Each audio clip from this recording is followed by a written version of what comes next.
Okay, nandito po tayo ngayon sa taniman naman ng kamatis ni Ginoong Jaime Garcia. Ano ho, Ginoong Jaime, ano pong variety ng kamatis ang itinanim ninyo dito? Yung kamatis na amin dyan, may yaman. Ano pong kaibahan ng variety na diamante ng kamatis sa iba pa naman pong variety kagaya po ng pangkaraniwan nating nabibili sa palengke?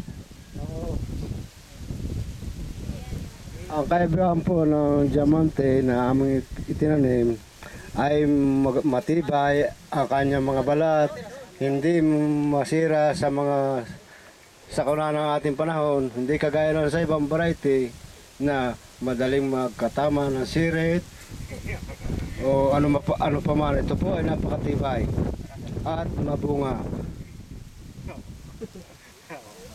Okay. So yung pong pangkaraniwan nating kamatis ay tumatagal ng ilang buwan sa lupa. Samantalang buwan nga po ba? Ito pong ating variety na diamante, gaano naman po ito tumatagal sa taniman? Approximately po ilang buwan?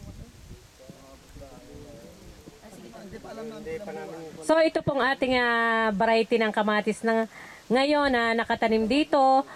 Dito po sa ating variety ito po ay produkto ng East West na siya natin pong ka-tie up, East West Seed Company na ka-tie up din po natin sa proyektong ito ng ating lokal na pamahalaan.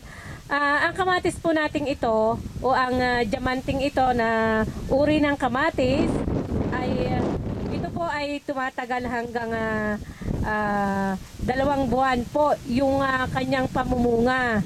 At kitang-kita po naman natin na sa unang bigay ng kanyang bunga ay talagang kita natin na marami agad na ang isang puno nga po, sabi nga po ng ating cooperator na si Piping. Ay, baka maraming may 3 kilo ang isang puno nito. Ang dami ng bunga.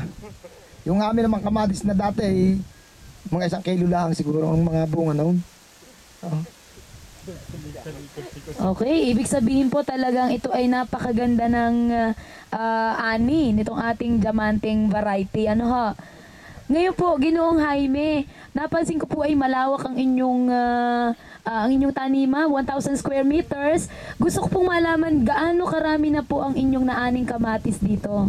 At gaano na ang inyong pagbentahan, malaki na ho ba? Ito po ang nani ko sa aking tanimang ito ay sa dami ng kilong nakuha ay umaabot sa 1,200, hindi pa kasama ang mga resiko.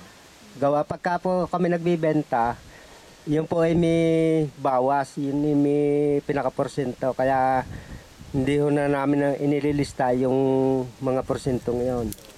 Ay ang pinagbilan ho, yung sa tayong yan, sa inyong nakikita, ay napalo na ho yan ng 28,000 sa aking kwenta.